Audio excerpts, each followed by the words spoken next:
Look, we're here. What's up? All right, What are we doing? this is for Mangria, the only person who's ever going to buy our cameos. We need to talk about Lars. He looks like he has a lot of dented helmets at home. He looks like he has my beard. There we go. There we go. Look at this. I'm wearing the Hangover shirt. And what do you got? So what did you think of his? He's a school shooter now, right? Correct. Okay, so why? What's going on with that? It looks to me like he just eats a lot of mustard. He looks like a school shooter. I don't know what they're going for. That's all I got for it too. He's a school shooter, and I'm into it. I don't know why, but I can tell you what he wouldn't like. it's kind of funny. He wouldn't like to be a part of a podcast that has a Jew, a black, and a Mexican. And what podcast would that be? That would be The Tripod. Welcome to the Tripod Session, bitches. Anything else? Snoogans. It's trapping.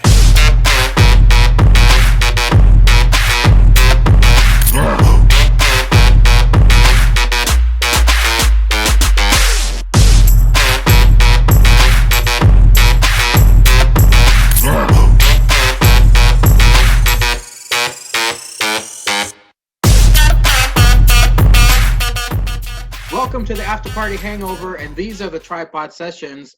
I am one of your hosts, Mangria Fueled. To my left is the great Bretsky, 99. To the south is Big Carpe himself, Julius_Caesar. Fellas, I'll start with Caesar. How was your week, my friend? The week was whatever. I was at work. I'm living life right now. Talking wrestling. I'm a little lit, so you know it's going to be a good pod. Uh-oh. And that's how I'm living. Well, watch out, Cody Jarrett. Caesar is putting them down. The great Bretsky, 99. The future of our entertainment. How was your week, young man? Pretty good. A bunch of my classes said, yeah, fuck it, we're not going to be really having class, so I just kind of had a relatively easy week. Just to kick back, watch AEW and NXT today, because they decide, hey, it'll be fun. Let's not release it till Friday. Yeah, just been chilling. Oh, I do have a text message from Brother Quarter. Oh, okay. He texted me. He said, sorry to let you down, guys. He's already failed No Nut November. He did not know. He did not know it was No Nut November. Apparently, Jake's mom was throating his meat around 12:15, and he skeeted a gallon into her belly. And he didn't know that, it was Halloween night. They were dressed up. They were drunk. Turned into November 1st. He skeeted a gallon, so he technically failed on November 1st. He's sorry to let us down, but since he already skeeted, he's just gonna beat it up for the rest of November, and he's gonna give her the old destroy Dick December probably too. Brother Quarter's depleted. He went from 25 cent to 1 cent. Yeah, he's all the way down. That old Benny. Hey, old Benny. Those Halloween night, early morning. Hey, all is forgiven, my friend. All is forgiven. Gets the best of us. He's just glad he ain't got to cook that bitch and Plan B omelet in the morning. But yeah, he's still out here shooting shots and skeeting thoughts, as he likes to say. Well, Caesar, I did dig up 3 news stories for us. So This is, maybe I should get my headset. Mr. Mediocre 10 Cunts here on Channel 99 News. Breaking news. He's got the earwig. He leveled up. He's got the earwig. Oh, that's right. Earwig. Apparently, everybody's favorite AEW star can now be referred to as Cody Rhodes. Once again, I'm gonna skip this in front of the fans. WWE just said, fuck it, we're not refiling for that fucking trademark or whatever. I don't know if Cody's going to go to Cody Rhodes. I don't really think that's a big deal. Maybe it is to AEW marks, but as far as we are concerned, I'll go to Bretsky first because I know Caesar is seething at the moment. Bretsky, does it matter, or could you give 2 shits? I mean, they fucking call him Cody Rhodes anyway. They just don't have it on his nameplate. And I the only reason I feel feel bad for is Justin Roberts, because now he has to do all that shit. Say Cody Rhodes, and that's gonna be like for 20 more minutes and all that shit. But don't care. I mean, we all know it's Cody Rhodes, so don't care. Happy for him though. He gets to have his dad's namesake. So. Yeah. Cesar, thoughts? Yeah, I don't really give two fucks. I didn't know this was a thing. Because they called Dustin Rhodes. I guess they didn't fight that case. I guess he had the case won when he left, but I didn't know it was a thing for Cody. His bitch ass. But now that he got the name back and he made a stink about it after air on old AEW, swaying a prediction of a match I had, but we'll get to that later.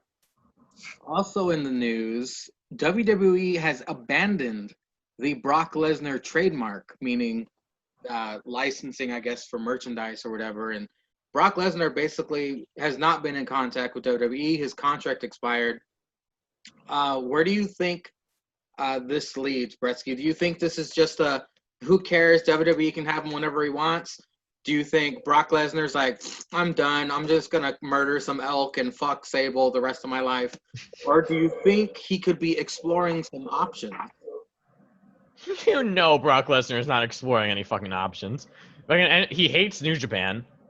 He's not going to TNA. They don't have that money. Or, I mean, they do, but they make up that they have that money. And sorry, by the way, sorry, Andy. Andy got mad at me for shit-talking TNA Impact the last time. No hard feelings, Andy. TNA is a solid company. AEW, they don't really want him, from what I hear. I feel like this is just basically WWE saying, why spend the money now on refiling this trademark when we know he's going to come back and we're not bringing him back during COVID? Like, they're not going to have him come back without a crowd. And basically, I guess it's just a money saver at this point, because also, like, if they file the trademark like in January as opposed to November, then they get an extra amount of time, all that shit. And I don't know. It could also just be to throw off marks like us. Like, oh, well, maybe he could go to AEW. Could be interesting. And then he shows up and, gets a DQ and a Hell in a Cell somehow. And it's like, oh, wow, Brock Lesnar back in WWE. That's crazy. Wow. That's what I'm guessing it is. Well, Cesar, the only reason why I would want Brock Lesnar to stick around WWE is because I want to see Bobby Lashley get his match. I want to see Bobby Lashley versus Brock Lesnar. And after that, flush Brock Lesnar down the toilet. But Cesar, what do you think is Brock Lesnar's next move? I don't know. Go beat his dick on the toilet wearing Jimmy John shorts. He's gonna skeet in his Jimmy John shorts and then sell them to Tony Khan. Sure. And then Tony Khan will. Tony Khan can't even fit those shorts. He had to wear a belt with them shits. I got nothing, and I do not care. I do honestly. I don't even want to see Lashley versus Lesnar. I think that's some trash. I think Lashley's better than that. Lashley, that's his on top of his bucket list. He wants that match desperately. Well, he's a big dumbass motherfucker. So he's dumb as fuck. Why would he want to fight that fucker? He's sold eyebrows to get that match. Give the man the match. Nah, bro. Nah, you're better than that. Stop it. I'd rather see Leo Rush back cutting promos for Lashley than actually fighting. Lashley. Show me your ass, Lashley. Yeah, show him your ass. Show him your ass. Show him the pose. Do the pose. Oh my God. I forgot all about that. That shit was better. That shit was 8 times better than any Lashley, whatever. I'm mixing their names. Lesnar, Lashley match we could ever see. Yeah, that's true. My last piece of news, I don't know if I should say it now or save it for AEW, but just say that shit. Okay. It's been reported that Matt Jackson actually does have an injury. I seen this. Yeah, it's a legit injury that he has, and he's working through it. It's he has a partially torn MCL and a thinning of the ACL, which is considered a slight tear, and that's why they're doing the ankle gimmick. So this motherfucker, crazy as all hell, maybe he just wants to make sure this match happens. Maybe he should have probably took the ankle injury as maybe a message from God or something, just put the fucking match off and take that stupid stipulation off. But Cesar, do you think this makes much of a difference? Do you think this is going to affect the match on Saturday? No, because I agree with you two assholes last week. I think these fuckers are gonna win by like DQ or count out or some fuck shit. So where they win the match, but they don't win the belts. Mm-hmm. So therefore, they have a viable reason to come back and challenge for the belts. He's an idiot for still wrestling on it, like a pure idiot. Yeah. For wrestling Wednesday and then having now wrestling. You should have not wrestled Wednesday. Should have saved all your fucking strength you had in it for the pay-per-view match, and then get the fuckery out the way, and then work from there to build back. But I mean, maybe this is a message from God that maybe like the Bucks don't need the belts because fucking after they wrestled Kenny and Hangman, Nick was hurt with his fucking neck injury for a minute, and they fucking did that on camera, and now this asshole has got an ACL, MCL tour. Who knows how long he'll be out? So maybe they don't need the belts. Maybe this is better for the brand. Maybe the elite don't need titles, which is what we're saying. Fucking Cody Jarrett. Well, I mean, technically, they have a working relationship with AAA, Bretsky. The fucking Bucks can just go win the AAA fucking tag titles, support those. So they'll have tag titles. It doesn't necessarily have to be the AEW ones. But what are your thoughts on Matt Jackson and his ankle injury? Yeah, kind of like how we all forgot that Kenny Omega is a AAA champion. So Wednesday, I did forget. Same sentiment. I understand the wrestler mentality of fight through the injury, dream match, hyped up for like 7 years, whatever it's been. I understand the mentality. And I understand, I like that if they're going to go with it, I like that if he's going to compete, I like that they at least brought in the ankle injury so that they have that out in case it's bad because he's hurt. But I agree they shouldn't have. If anything, they should have had the match scheduled and done a thing where it's like, oh, FTR took out Matt Jackson again. It's going to be a 2-on-1 handicap match. Matt get rest, we won't wrestle, that kind of thing. But we'll see how it is. I'm sure that it'll end up being a thing like, oh, you guys, it was a dream match. You beat us when we were down. We don't want the titles. We just want the dream match, like when we're fully healed, that kind of thing later on. But yeah, I mean, I hope he gets better. I mean, it probably will affect the match. I don't know though, but I hope he gets better because that's a lot of those some pretty serious injuries in waiting. Yeah, he's putting too much on the line. This is very risky for future. Yeah, it's not just a nosebleed or a broken nose that you can still wrestle with. Like if you fuck up your fucking ACL, MCL, all those, that could be bad. That could be months, if not a year or two. Chris Statlander, isn't that why she's still out? Yeah, I believe she's out. Yeah. I mean, she still has a long way to go too. Yeah. What did Woods get hurt with? I think the same thing. I think it was that. Yeah, the motherfucker was out for Ember Moon. Ember Moon, yeah. The motherfuckers were out for No. Ember Moon's was Achilles. Yeah, it's Achilles. Worse. Achilles is worse. Achilles is the worst thing you could hurt. But Woods was out for like damn near a year. A year and a half even, I think. It was a year and a half. Yeah, so like we're talking 2022 for this bitch to come back, and he's risking it for a match with some crazy stipulation on it. And if he does get his ACL torn or whatever, either they're gonna replace him and Forehead Jackson will have a different partner, or Forehead Jackson will get a fucking push somehow. Yeah. But anyway, we'll talk about AEW more later. Cesar, every Monday I do look at my podcast app and I download the New Day, Feel the Power, and I listen to it at work.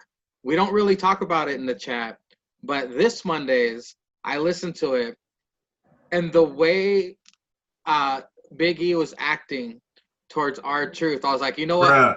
Hold on, let me save this. I'm going to save this for later in the week, and I just forgot. And then you sent that message to the chat, so the floor is yours, my friend. Wax poetic. That fucking R-Truth, it was R-Truth being character R-Truth for like 20 minutes talking about the dumbest shit. I mean, this motherfucker said he needed a new house, and he's trying to call AJ Styles the house that AJ Styles built. He's like, what? I mean, I don't expect AJ to build my house, but he got people. He's like a contractor. He always talking about building his house on SmackDown. Then he came to Raw. Me and my wife looking to move into a new spot because all my kids going to college. and I wanted the house AJ Styles built. It's got to be phenomenal, right? And Big E just like, no, truth, no. Like, he doesn't build houses. That's like metaphorically. And he's like, nah, man, a good house got to have a groundation. That motherfucker said groundation and foundation. He said, don't forget about the Vaseline. we're talking about, God. He said a good house has foundation, but a phenomenal house has groundation. And I almost lost my shit there. But yeah, they talked about how Truth looks so young.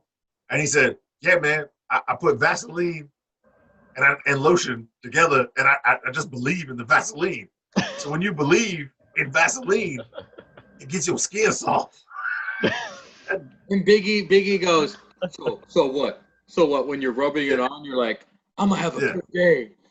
And yeah. Like, nah, man, nah. You don't even have to say anything. Yeah, Truth fucking talking about he grew up watching John Cena wrestle. His childhood hero. And Biggie's like, no, Truth. You've been wrestling since '97. Gretzky. Nah, man, that's just time. I don't believe in time. Time. Gretzky, you know how Cesar acts sometimes where he doesn't go along with our bit or he doesn't go along with a joke? Yeah. He just acts serious and he's kind of like just being straight. That's how Biggie was acting. Because R-Truth, the whole time. Like said, R-Truth was being character R-Truth during the podcast. And Biggie wasn't having any of it, man. Any of it. Like, you could literally hear Woods and Kofi crying laughing in the background. Yeah. And Biggie's like, nah, man, you just believe in lotion and Vaseline? You're lying. And Truth is like, yeah, man, like I got belief in that shit. Like, I believe in it. When I put it on, I believe it's gonna keep me straight because time isn't a real thing. I don't believe in time. And bro, and I mean, like, Woods was trying to go along with R-Truth, and E was not having it, bro. He was not having the line, any bit of it. LOL line of the New Day podcast was when the Kofi and Xavier were losing their shit, and Biggie wasn't having it, and Biggie's like, "Why you gotta lie, Truth? Why you gotta lie? Does the R stand for refusing to tell?" Tell? Yeah, refusing to tell. Bruh. And I'm talking about, I almost swerved on that one. It's the R for refusing to tell, and then you just heard everybody laugh but Big E. And like Kofi was like refusing to tell, like in the background, cracking up. Oh my god! I always try to listen to the New Day pod. Like, it's more sporadically, but I gotta download that. I gotta download that. I was on a road trip home, so I was banging them out, and that R-Truth one came on, and I fucking lost it. I was like, God. It was literally R-Truth. The AJ Styles bit went on for like 12 minutes, and it was gold. It was gold the whole way. And R-Truth was trying to say like he's as young as them. And they're like, you started wrestling in 97. Did I eat? Did I start in 97? Like, because R-Truth was like, yeah, I was at home watching John Cena, my childhood hero, bruh. And I'm like E being straight was like, nah, man, you started in 97. Did I eat? I don't believe in time. Yeah. Oh, God. This was R-Truth at his R-Truthiness. Yeah. Worth every penny. Whatever they're paying that man, worth every penny. Oh my God. It was very entertaining. I do highly suggest you listen to that. Bretsky and the Mighty 20. Go ahead and check that out. The New Day. Feel the power. They talked about E getting dizzy, fucking saying some of those lines in the beginning. Yeah, when he goes. Yeah. He was like, when E has to give out that Houston, like all that shit. And it's like, he said he got dizzy a few times. And R-Truth would be like, well, it's Kofi. You ever see E get dizzy saying that shit? And they're like, no, man, he played it off. He played it off grunt. He was like, yeah, man, like 3 or 4 times. No. Cesar, do you remember? They made fun of Big E. They made, remember he was when he was a kid? They like to make fun of Big E when he was a kid, and they use names. They were clowning on E, and E was getting pissed. Like, the only thing that we edit this out. He was like, Brian, don't ever put this in. Don't put this in. Because he said he got dizzy, And then he was like, "Don't put this in, though. Don't put this in." He's like, "Yeah, 3 or 4 times, man." I was lightheaded as hell going out there after yelling like that. He's like, "Feel the power." He's like, I was lightheaded as hell saying that shit because he said one time. Oh. He said one time Oos was making fun of them, and he said it, and then Oos got to him backstage after the match. He was like, "Bro, how do you say that every week?" He's like, I wasn't even seeing the people when I went out there saying that. He said he was about to pass out. I was saying it in the back, and Big E was like, "Yeah, man, there's been 3 or 4 times." Hey, Brian, don't put this in, man. Yeah. Edit this out. Edit this part God. out. And like they're all geeking and like just laughing at him. Oh my God. From the New Day pod back to the tripod. We are now. Whoa, what a transition. Let's get a round of applause for that. We are now into the highlights of the week. NXT. I shall have you gentlemen go first. NXT. NXT. Cesar, I will let you go first. What was your highlight from this week's NXT? As such a great NXT as it was, I'm gonna give my highlight to Dakota Kai because I did not think she was gonna get that win over Ember Poon so early. I said Ember Poon. I said it. So early in her comeback to NXT. I did not I thought Ember was going to get the comeuppance because Ember even said, "Yo, here's your receipt." I thought that was a great line and gave her like a little shot at the end of the ring like she gave her. I did not think Dakota Kai was going to sneak that win, which definitely keeps her at the top of the food chain. If you're going to talk about heels, faces, and then working your way up to that championship. That is my like super highlight. Johnny was fucking great. Oh my God. Johnny was great, and Ciampa mad. Ciampa always mad. Hold on now, don't be stealing highlights. Let's give her. But I just said Ciampa mad. That's all I said. Ciampa mad. That But my main. That has to be. I say it every week. Ciampa That's mad. all I think of. That's all I can ever think of when I see him, like doing that, like that angry I face. wrote it. Like, I Ciampa wrote mad. it. My notes. It says I wrote it too. I was like, Ciampa mad.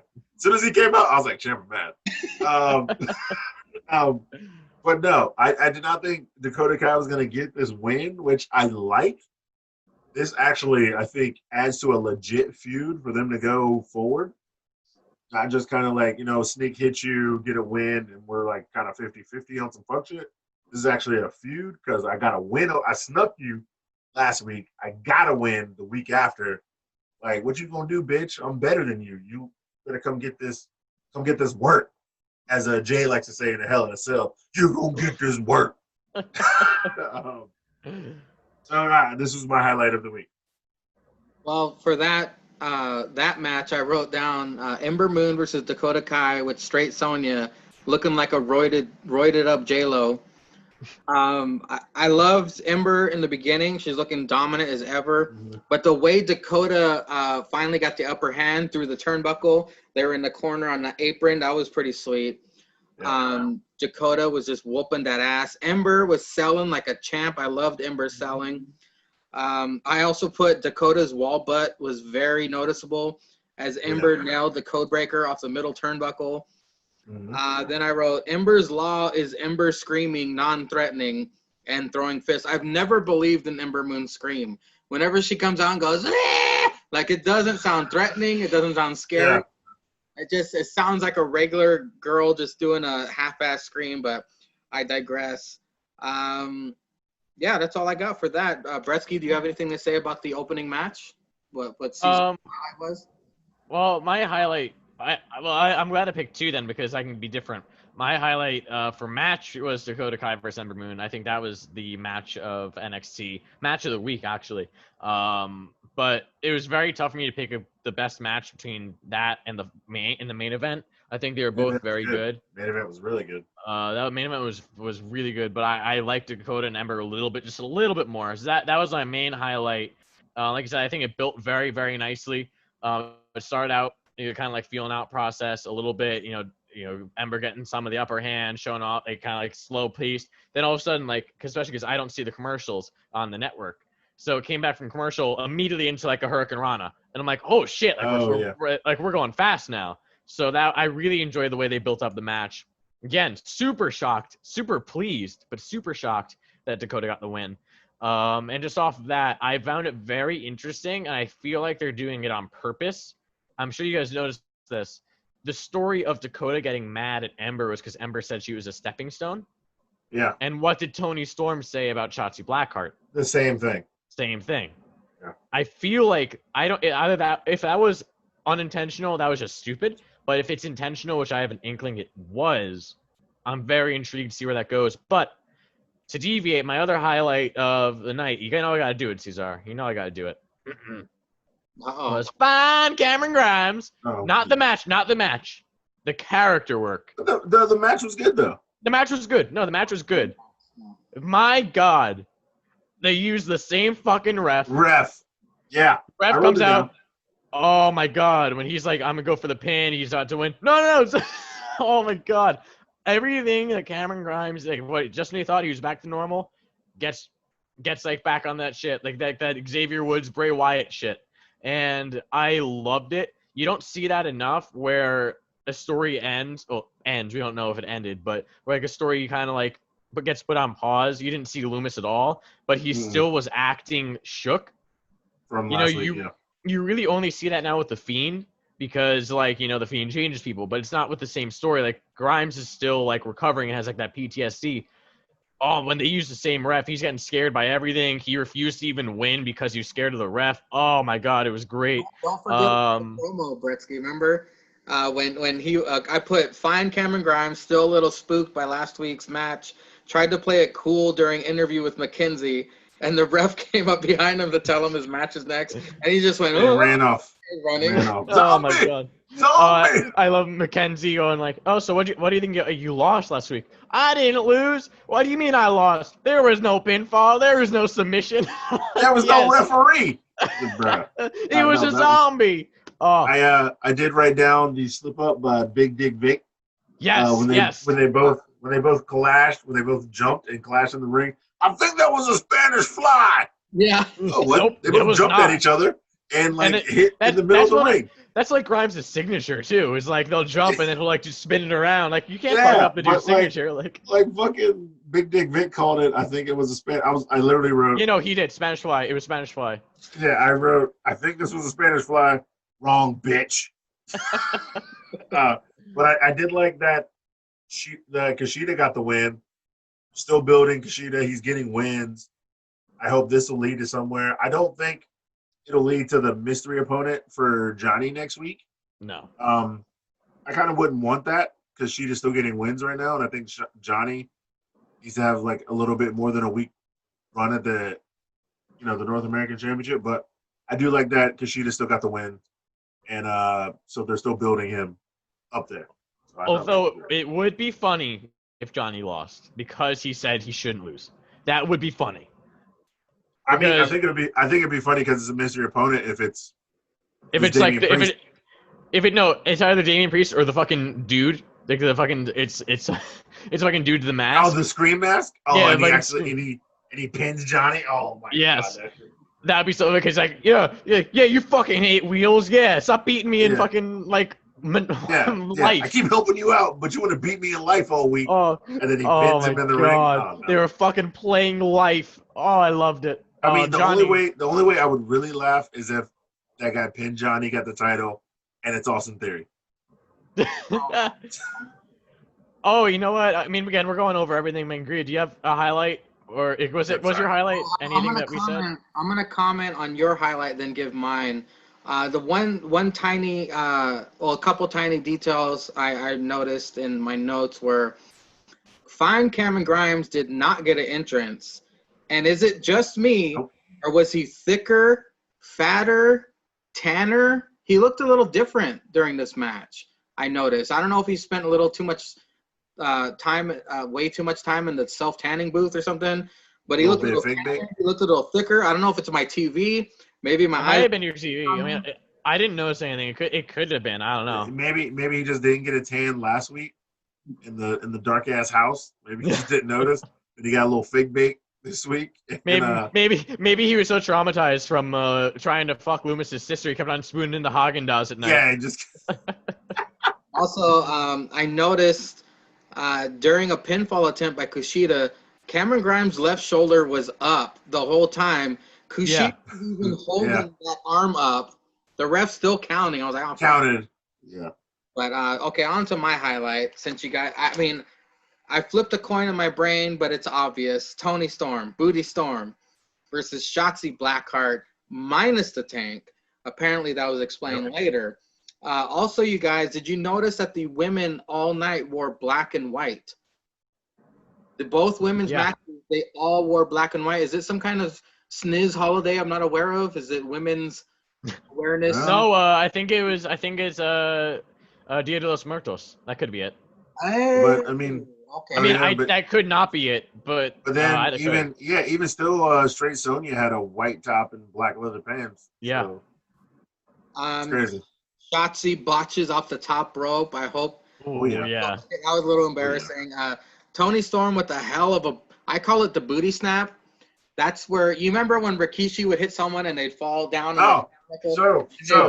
They'd run and do the. Wow. I'm calling that. So I wrote this down. I said, how much money would you pay for Tony Storm to give you a stink face in the corner? I would hand over my ATM card, be like, whatever it takes. Whatever it takes. No, all of a sudden your main grease gonna get a call from Cameo. Hey, we need that money. We need that money. Jesus Christ. I would hand over mine and both of your ATM cards. Hey, good luck getting mine. Mine's locked in a safe inside a safe inside a safe inside a safe. I'm Jewish. I find your dad's ATM card and swipe that shit for Booty Storm. I'm very happy to see Booty Storm back in the ring. I know she did wrestle before, but seeing her wrestle, great entrance music. Great entrance. Incredible eye candy. Shotzi kind of seemed off ever since the botch off the top rope. I hope she didn't get her bell rung. I even put that Shotzi moving at half speed. Tony nails several German suplexes. Hell of a headbutt sees Tony collapse pin on the Shotzi. Shotzi hits a weird tornado DDT onto apron to Tony. Tony didn't really connect with the apron all the way, but she sold it anyway like a champ. Not that APBW. Candice on the Tron. She has Shotzi's tank. Oh, no. Tony Storm pins Shotzi for the win. Candice gets back on the Tron again. Runs over Shotzi's Tonka tank with the Jeep. Ghostface was in the back seat. Shotzi cries like if Walgreens ran out of her hair dye. Tony then consoles Shotzi. I love this match. It was a really good match. I thought Shotzi might have had it if there wasn't a distraction. Question, Mangria. What did Tony roll Shotzi up in? How did she win the match? The most devastating move there we go. in all of sports entertainment. There's my boy. The surprise roll up. I mean, we should comment on the main event. The disrespect of the surprise roll up. Disrespect. Before we get there, I just want to say, I found it. I never knew this. I don't know if you guys knew this, but I never realized that the reason she had the tank was for her cousin in the military. Yeah, I didn't know that either. That. Like that kind of felt bad for laughing at it, but then I remembered it was funny, so I laughed at it again. But but this is what I'm saying. She had to get rid of that tank. She's ever gonna get called up to Raw, SmackDown. Now there's a legit reason why the tank isn't there anymore. Yeah, but I was like, oh, okay. So like, it adds stuff to the feud, and that's also one of the good things about COVID era is that like if someone, because that's also the problem is like if you're in person at a show and like Michael Cole says something on commentary, you don't necessarily know. You don't hear it until you watch it back. Yeah. So like everyone who is watching that show knows now that Shotzi Blackheart had the tank because her cousin in the military watches every week, and it kind of gets some sympathy. But before we talk about the main event, I got to talk about my second favorite on the show, Thatch's Thatch Can. The denture. The denture. They got two dentures now. We got two dentures. We got, by the way, Cesar, I'm sorry, but, and I don't know if that's that dude's real name, when he said, here's my friend, Hakeem. I fucking lost it. I fucking lost it, Hakeem, myself. I paused it on my laptop. I said, of fucking course they named him Hakeem. What the fuck did I write? What's his, I call the other denture the one who showed up bicuspid, or the bicuspid is back, and he keeps beating up Thatch's Thatch Can. But I was like, oh shit, another denture. I said I was that. excited. I say it out loud every time. Oh shit, it's Densher. I didn't know. I literally said that and then wrote it down. I was like, oh shit, another Densher. I misheard him. I wrote Hakeem ? Did he really just say that? I laughed. He called his ass Hakeem. I That shit was laughed gold. for a minute. Of course. Yeah, it was a good minute at Hakeem. Oh, I have labeled the guys. The Sams. Pat McAfee, the 1s and 2s, and Pete Dunne. They're the TWGF, but also known as the Sams. The War Games filler. War Game fillers. But I would just call them the Sams for short because TWG. Holla at your boy Sam. Yeah, our Australian viewer. Yeah, I literally wrote TWGF and I laughed and I said, "Oh, the Sams," and he's always saying "fuck." I was like, "It's definitely the Sam Fs." But yeah, they're the War Games fillers. Pat always has a great pay-per-view. Has a great promo. Killian Dane got fucked up. Oh, yeah. Fucked up. But that shit was funny too. Like he was like, I think that was a bit much. Oh my god, We'll talk about it. We'll talk about it. I like what you did. A little aggressive. We'll talk about it. Yeah, let's go. Was he bleeding from his mouth or his head? I don't know. A little bit of both. Yeah, I think he was bleeding. And I don't know how much was Hardaway and how much maybe I don't know. Maybe it was dark blood too, so it wasn't like ketchup packet shit. Maybe Tabasco. But it was a little bit of Tabasco. I'm wondering if now did they just set up what's gonna happen when Undisputed Era takes on Pat and the McAfeens when they do class? Is fucking Killian Dane and Drake gonna interfere now? Did they just put that? They planted seed for the future. I think that they just planted a great seed for them as the two who can't get along fighting a common enemy, and I am here for it. I am here for it. As long as they. By the way, they. Cesar, I gotta ask, Cesar, I thought of you because I remember what you said about Mav being aggressive. What did you think of? He was being silly in the entrance, right off the bat started beating up Everrise. What did you think of that? Did you like it? That was great, but I still can't respect these guys because they're going to win the tag team championship. I can't respect this team because they came out to the shitty music. The more Killian Dane. Oh, look what you did! Look what you did. Good. I hope he stays away. Good. The more these guys gel as a team, the more I don't like it.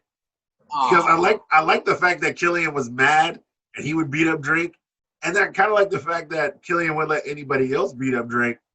And I like that when Killian was happy when Drake got angry. But they're going to be you got to come back to the middle. Gretzky, what's going to happen first? Is Cesar going to become a fan of Cameron Grimes, or is Cesar going to become a fan of Drake and Killian first? Which is going to happen first? I'm going to say Grimes. Oh. I'm going to say Grimes. If he has more matches like the Halloween shit, yeah, it's definitely going to be Grimes. But I can't get on board with these guys winning the titles. I mean, Bretsky, it's kind of like your rant about Orange Cassidy like last week. Like, you feel like they shit on his character work. Like, these guys winning the tag titles is some definitely Raw SmackDown shit. It's not NXT shit. It's not NXT shit. This is way more Raw SmackDown. If this is Raw or SmackDown, I would like these guys. I agree. No, I see Raw or SmackDown. I see where you're coming from. I absolutely see where you're coming from. I'm just such a big fan. I've always been, you guys know, I've been a fan of Killian Dane. And I'm always a fan of Maverick. I still laugh at it. I mean, I totally see where you're coming from, though. I get it. I personally disagree, but I totally see where you're coming from. I don't give a shit what Cesar says. When they make the Furry and the Fury shirt, I'm buying that shit. Of course you are. Oh, you're buying the cameo right now. Hold on. Let me get them. So is the Furry and the Fury just like a discount version of Vicious and Delicious from AEW? I'm telling you, they're stealing our shit. Probably. Nobody's watching. I got 3 things to say about the main event, and I'll let you guys talk. One, I loved how Dream with the cast, he hit the commentary. Yes. Because he was mad and he went, ah! 2, the beating Dream has taken had him looking like Sideshow Bobby Brown. And then the setup for the finish was fucking fantastic. Ciampa does the schoolboy, but he lets him go, setting up Dream's legs onto the second rope, and then Ciampa hits Widow's Bell and the fairy tale ending. That was fucking sweet. Bretsky, I'll let you wax now as I go get some orange juice. Oh, preparing for AEW. Ooh, Oh, go get that juice. Orenthal James. Oh Hello my to the God. world. Hello, Twitter world. It's OJ. Oh boy. Hey, real quick, because you got me on OJ. I was watching a video recently. Did you know that OJ had a workout video? I wouldn't. It wouldn't be surprised. I would not be surprised. It is so funny, and apparently he filmed it, and it got released like right as the murder started happening, Oh. and they apparently used it in court. It's like, no, he was filming this, and he was like, Nah, bro. you should walk every day so your lady likes you in bed, and he's like, Jesus Christ. Oh my God. I gotta YouTube this now. You gotta find this OJ Simpson workout video. Oh my God. But anyway, yes. Right So everything that Mangria said, I agree with. The one thing I will add is I loved the idea that Dream's cast as a foreign object, so he couldn't use it.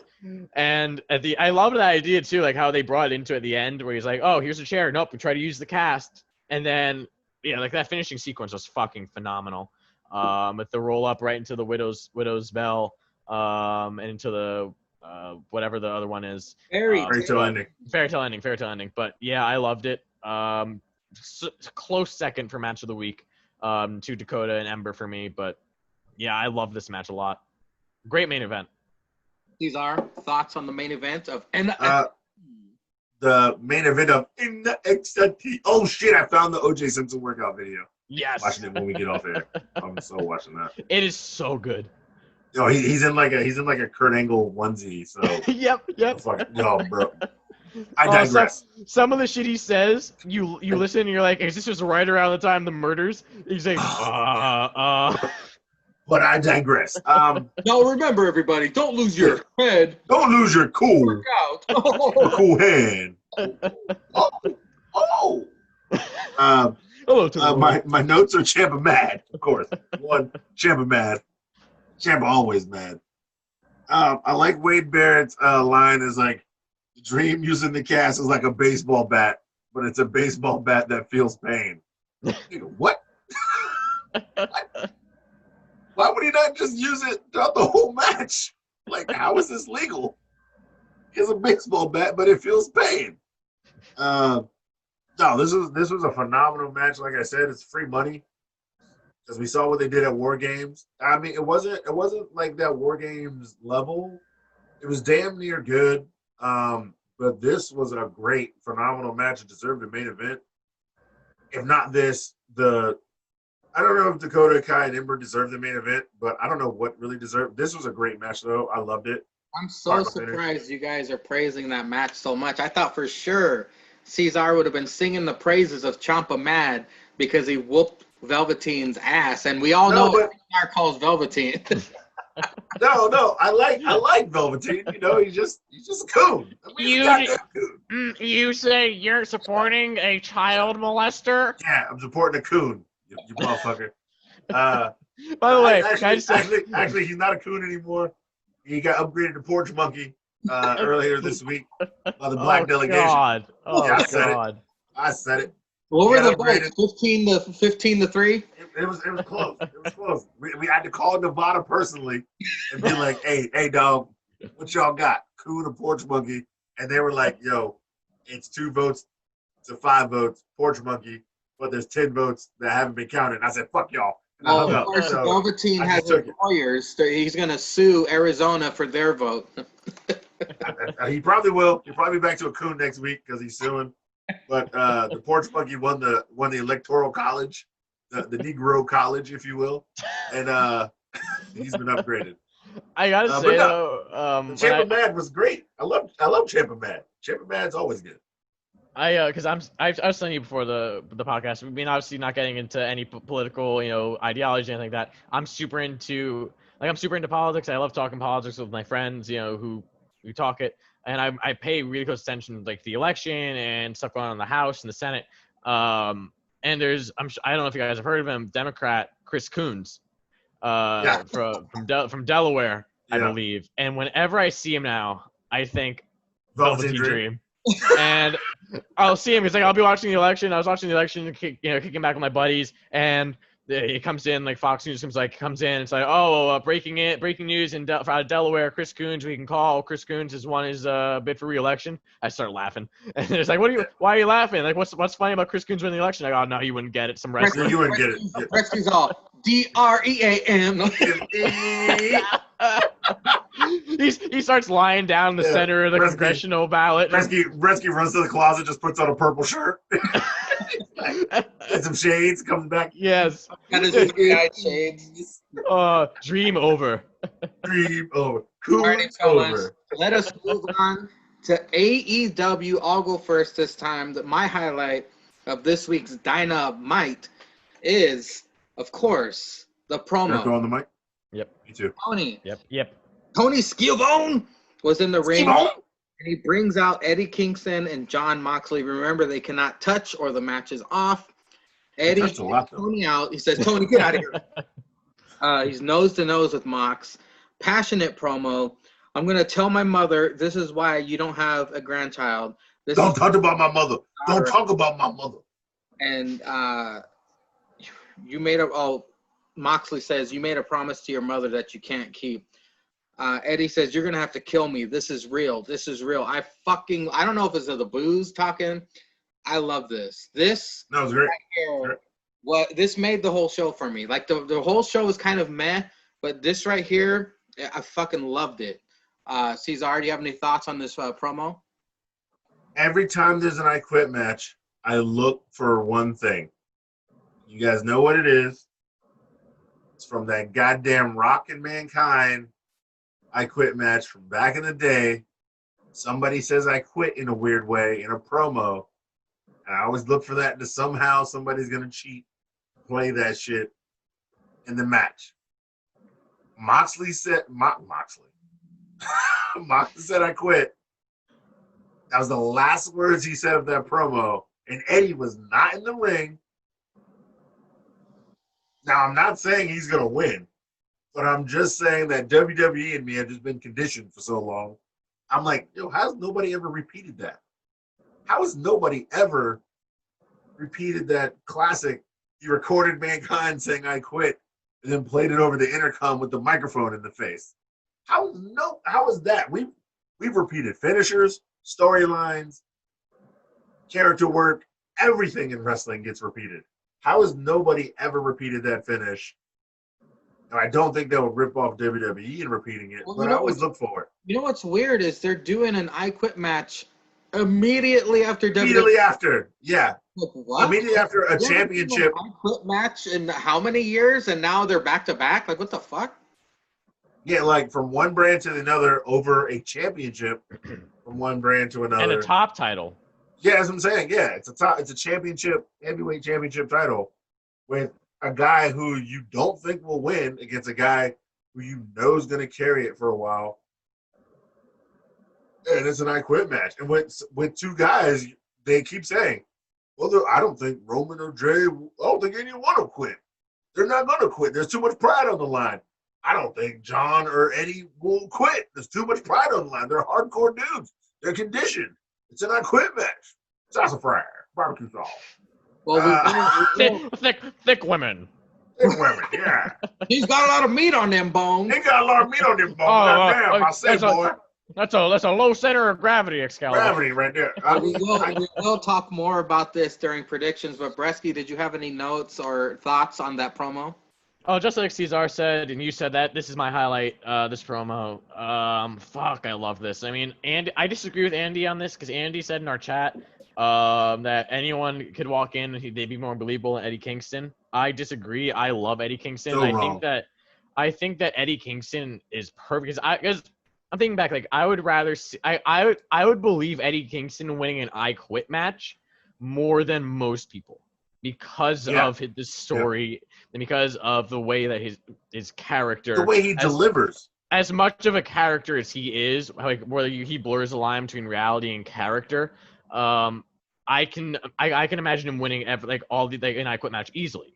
And the way he delivers, it's a very believable feud, and it's very personal. Like I said, I love this since they first started it. just the concept before they made it personal, just the concept of Eddie Kingston and Jon Moxley. You know it's going to be bloody. You know it's going to be hardcore. They've made this so personal and so good.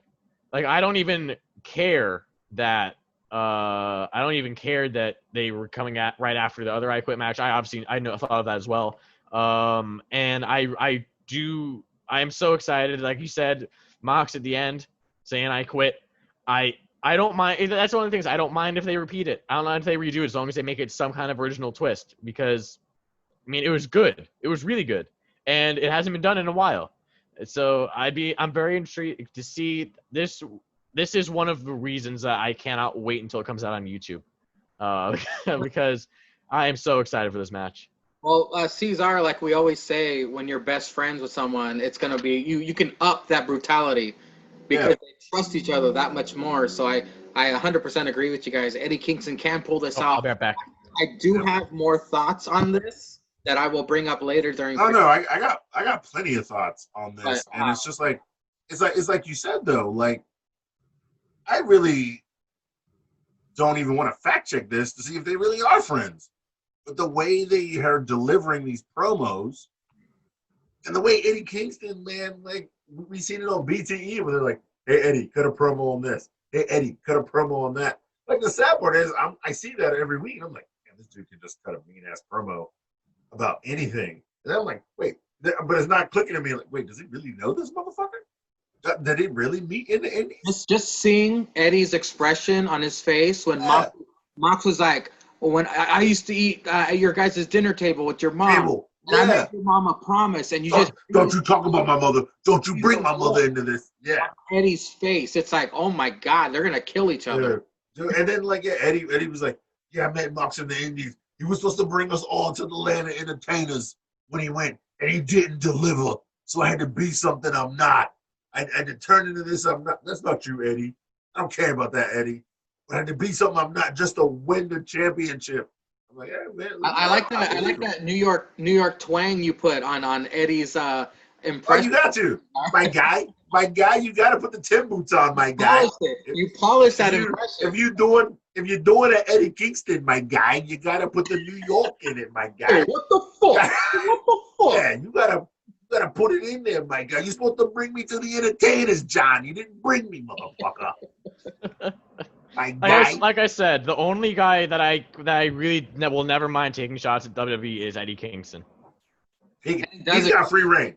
Fuck Cody Jarrett, but Eddie Kingston's got free reign. But Cesar, what was your highlight? Oh, was that your highlight, Bretsky? Also, yeah. Okay. Cesar, what was your highlight of the night of Dynamite? Actually, the opening match. Oh, wait a minute. Let me see. The opening match.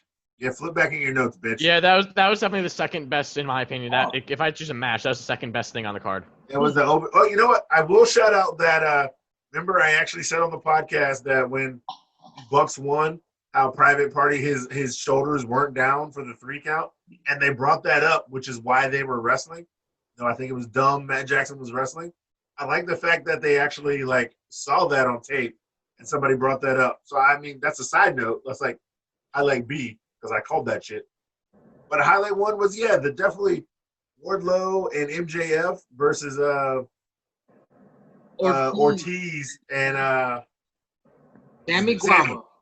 Sammy Guava Juice, who still needs better shorts, by the way. Because, I mean, his shits are riding up his ass. It's like watching Sonny kiss in the ring, but not gay. Like, just ass out. Not that there's anything wrong with that. No. Not that there's anything wrong with it. Be gay all you want wrestling, bro. You don't need that. You don't need that. But fucking Matt Hardy hitting him with the chair outside the ring, I was like, no DQ? Exactly. Like there's no DQ? We just rolling with it? Just hit that motherfucker with a chair?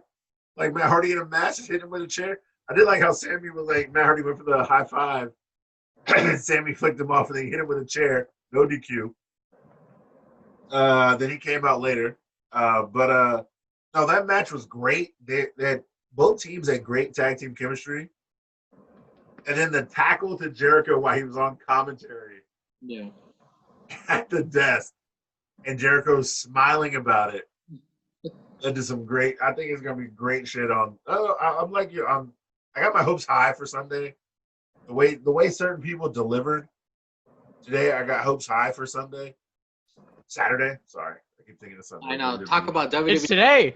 For us, it's later today. Yeah, for us, it's like, in 2 hours. No.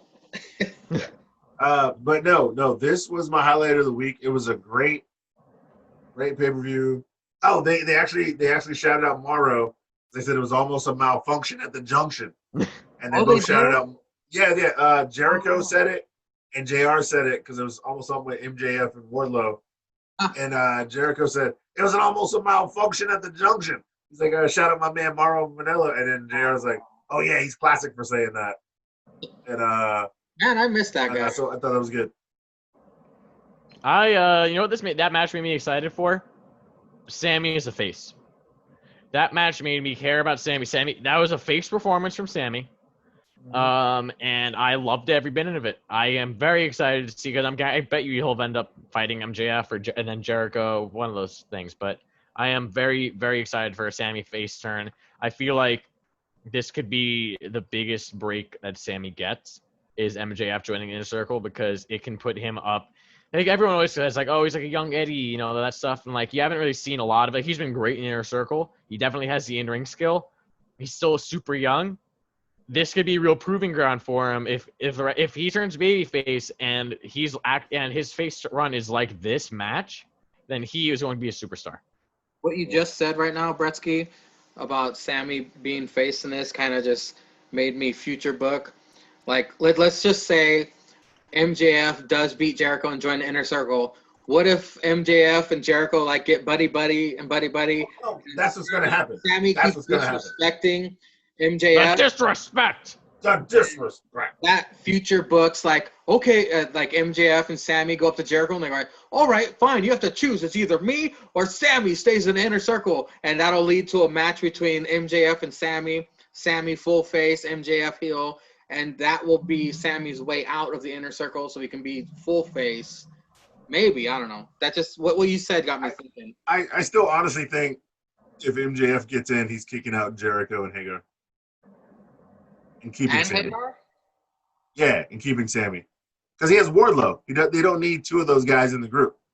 Because Jericho and Hagar are like the tag team now, which they want to be. I feel like it gives them a reason it gets Jericho out of the heavyweight title picture or the TNT title picture.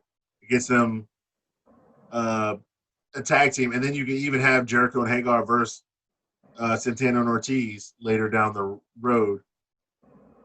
I feel like this is a way for MJF to take over and get his own group to up him back into the heavyweight title or the TNT title if he wanted, or even Sammy to the TNT title and MJF to the heavyweight title. Well, let me vomit out my notes. First off, when Jericho came out on commentary and everyone was singing along, he called them the Jerichoir. I thought that was yeah, that popped me. Yeah. Oh, wait, what did Skivone say? The Inner Circle Children's Choir, the Inner Circle Inner City Choir. Yeah. Inner Circle Inner City Choir. Oh God. This leads to the matchup, of course. MJF tags out immediately. The crowd chants "soft," which gave me an Enzo flashback. Yeah. Jericho keeps busting Tony's chops for telling him to shut up last week. He kept bringing that up. That was fucking funny. Yeah. Sammy is the most impressive during this match. At this point, I'm like, is generic Matt Hardy gonna interfere? MJF with the disrespectful thumb to Sammy's eye. Right in front of Aubrey. Bitch ain't saying nothing. And we get JR's line of the night. Sammy looks like an angry cat. Yeah. We get a double powerbomb suplex combo by Wardlow. F10 to Ortiz. Sammy springboard 450 to MJF. Sammy flips off Serpentico, as we thought, but it's not him. It's generic Rock. Matt Hardy throws a chair in Sammy's face like Cesar says, what the fuck, no DQ? Sammy locks in Salt of the Earth to Ortiz for the win. Then MJF spears Jericho and then punches him. Hagar and Santana split it up. The opening match, that was pretty damn decent. Did you guys have further notes to? Did you hear the "We Want Wardlow" chants when MJF and Wardlow came out? Yeah. When they got in the ring, it was like, "We want Wardlow." I was like, "Oh shit!" It's like Wardlow getting over. I ain't mad about it. I need more Wardlow on TV. Let me list off the matches, and if you guys have anything to say, go for it. Trent versus Miro. We had Team Taz come out. We Team had Taz. Shout out to Team Taz yelling at Tony Khan about the dumbass ranking system. Yes. Shout out to Team Taz. Yes. I'm Yes. surprised that wasn't your highlight, Cesar. That had Cesar written all over it. No. I wrote it down, but no, the match was better. That's just me personally. I can't be personal on the pod unless I'm doing a Hail Cesar. But the match was better, but I did write down shout out to Taz for preaching that shit I'm always talking about. I mean, the rankings are supposed to matter. Ricky Starks ain't even ranked. Sean Spears is the best win-loss record. He ain't ranked. But Darby, 12-4, hitting a motherfucker with a car. You can put that on national TV. He ran over a man with a car. You can put that on national TV, and he gets the title shot. Okay. Not to mention the honorable mention, Private Party versus the Young Bucks. That was a fantastic match as well. Great match. Hey, another shot is calling. Back round. Then the promo. Then we got Nyla Rose versus Red Velvet. Yep. Let's get this. Man won. Yeah. Took a mean ass shit during this. I'm not even gonna lie. It was a mean shit. It stank. Hangman Page and Kenny Omega vignette. Don't know what you got till it's gone. Let's go. Cinderella, that was fucking sweet. No. I will say this. I laughed when they came out after the Private Party match, when Kenny and Hangman came out, and the glass was empty, and Jericho was like, "Yeah, I don't know. You can trust that Hangman. He's gunned up." And Jericho and JR was like, "I like that, gunned up." He goes, "Yeah, because he's loaded. He drank all that whiskey, so he's gunned up." And bro, I never laughed so hard and wanted to. I'm starting to use that shit for lingo now. Gunned up is gonna be my shit when I'm drunk. I'm be like, "Yo, man, the boy was gunned up last night, man. I was fully loaded, like a fucking pay-per-view in '98." Oh, Gun Club? Yeah. Speaking of gunned up, the main event saw the Gun Club, Austin and Billy teaming with Cody Jarrett, or Cody Rhodes as he wants to be known now, versus John Cody Hemsley, Colt Cabana, and 10. Any Boom, thoughts boom. on the main event? The Great Bretsky. Nah. Yeah, when I see Austin Gunn, I want to get a gun and shoot myself in the head. I hate that kid. twice. Hey, but we got to see Silver. Exactly. The only reason that should have been the main event was because of Silver. That's the only reason it should have been the main event. Yep. Like, why not Bucks and Private Party? That would have been a better main event. That would have been a way better. That shit should have been the main event. Bucks and Private Party with gunned up Hangman and fucking Kenny Omega with the sweeping bitches should have been the main event. I don't understand why. The only reason it wasn't is because of fucking Cody Rhodes. Did you like how Billy Gunn almost did the suck it before the and then stopped, and then Jericho was like, "He's about to make somebody famous." But yeah, that was the main event. That was the Wednesday night wrestling of the week. And now, fellas, who was your wrestler of the week? Julius Caesar. I mean, it was the man himself, Champa Matt. Cody Rhodes. Oh. Yeah. Fuck. Fine, Cameron Grimes. Yeah, if I ever pick Cody Rhodes 2 weeks in a row. if I ever pick Cody Rhodes for wrestling week, kick me off this fucking show. I don't even do this shit anymore. I never pick that faggot. What about Cody? What? Not Cody Rhodes. What about Cody? Sorry, not faggot. Fruit booty. Fucking Cody Rhodes. Wrestling the week. Suck my ass. Champa Matt. Because Champa Matt always delivers, whether it's a promo, whether it's a main event, whether it's the first match, whether against that damn Coon or Sheeta or Johnny, hates wheels, loves wheels, banging mom in the back of a 4-wheel car. I don't care. Champa Matt, wrestler of the week. I actually agree with that, Cesar. Bretsky, your wrestler of the week. Just eking out Champa Mad is Dakota Kai, wrestler of the week, because hell of a match, hell of an opening match, got a huge fucking win. So it makes me happy because it shows that they're actually interested in pushing her potentially. Because if they weren't, like if they were just using her as a heel for everyone to beat, then she wouldn't have won. And I'm so excited. I am a huge Dakota Kai fan. I cannot wait until later on, like when she has the feud with Raquel. We talk about this all the time, but she really impressed this week. Obviously, Ember, they always talk about still potentially some ring rust. First real one-on-one singles match back. She did great. Ember Moon did great as well. Raquel played her part, but Dakota Kai really stole the show in the week for me. So Dakota's got to go with my number one. Well, it's NXT across the board, gentlemen, because my wrestler But is. I was about to say, Brother Quarter's wrestler of the week is Jake's mom's throat for wrestling his penis down that throat Halloween night into November 1st and taking all that ski. I mean, you know it. You know it. You got to know. I mean, Brother Quarter. That's a long text message, Cesar. I mean, we talk all the time. We talk all the time.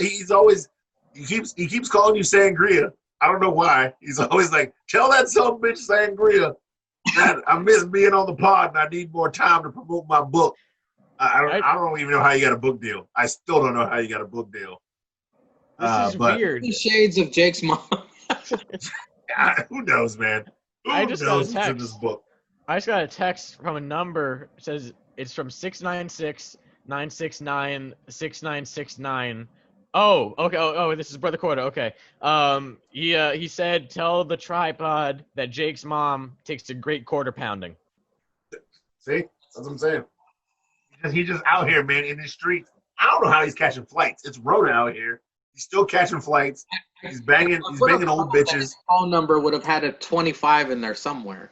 You would think that, and that's why. But see, he's not technological enough to ask for that at the phone service. So he just wanted a bunch of 69s. Yeah. Who wouldn't? Realistically, who wouldn't? I completely understand. But Brother Quarter, man. He's Brother Quarter. You know what's great too is that real quick is that phone number probably exists. It's from the Philippines. Yes. My wrestler of the week is Tony Storm. NXT across the board. Seeing that butt meat hanging out of them drawers, that ass. I mean, I'm hypnotized every time I see. Almighty. He's got a Jessica Simpson face with a Beyonce ass and them titties.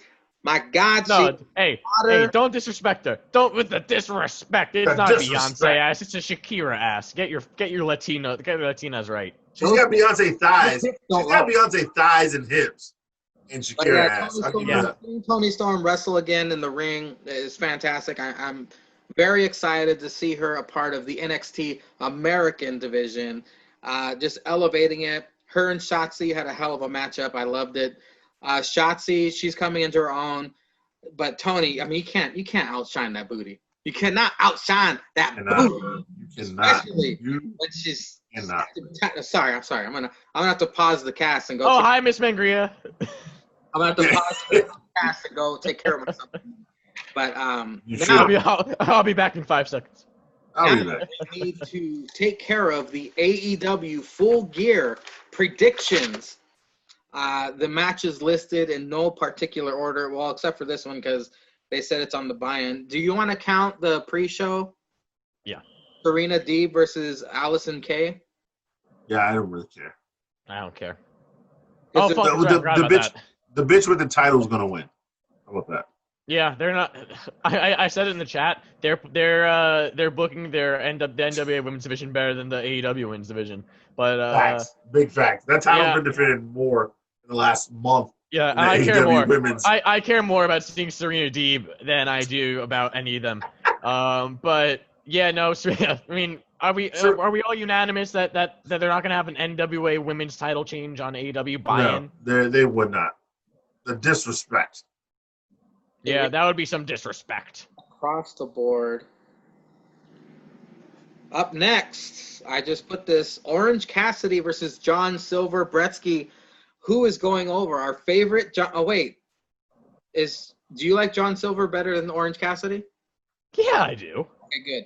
Our favorite John Silver versus freshly squeezed Orange Cassidy. Orange is going over. Absolutely, Orange is going over. I don't like necessarily if I like it because it's so 50-50 booking with him. And like I had the whole rant last week, like his appeal is going down every week with me, at least me personally. Like his character, I no longer buy the story that oh, his opponent's underestimating him because he's lazy. Like, if you're that stupid, then you shouldn't be, fucking national promotion because you see that he takes things seriously now. But I think that if you don't give Orange the win, it makes everything more stupid because Silver still has time. He's not his own single star yet. Maybe 5 does something to fuck it up, and Silver just yells at 5. I don't know, but I can't see Cassidy losing. Cesar.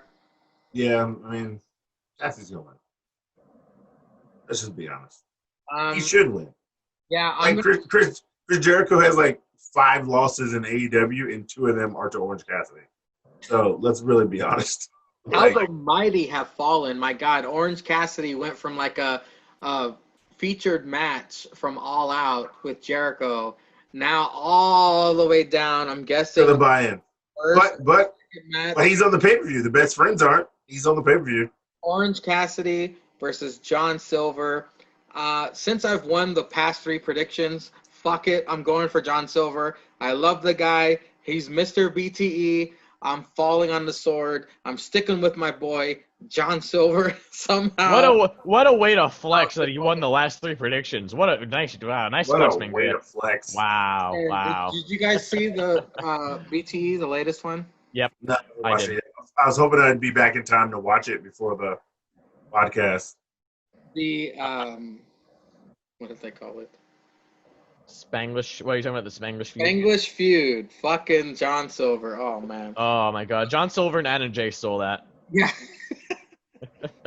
There was one point I just got to bring this up because I guess we're not going to talk about it, but I just want to mention this point, and you'll see it, Cesar. There's the one point where Silver touches Anna Jay's shoulder, and like she kind of glares at him, and he just goes, and just takes his hand off.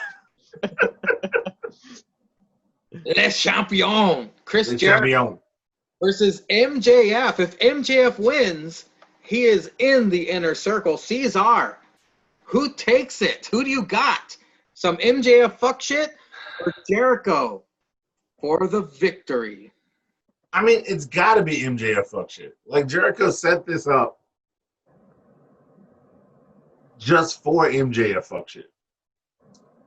He called him soft, but MJF got the last laugh by spearing him. But MJF's got the momentum with the win going in. Well, to be fair, Jericho provoked him, saying he was soft. Yeah. He provoked him, but we all know that Jericho's at that point where if he's not fighting for the title, he's fighting to put over. Yeah, to put over people. And since him and Hagar are going for the tag titles, I mean, and that motherfucker's got to heal up from the MMA fight. MJF needs some wins again. Like, he lost to Mox. He can't lose to Jericho and then be on his own again.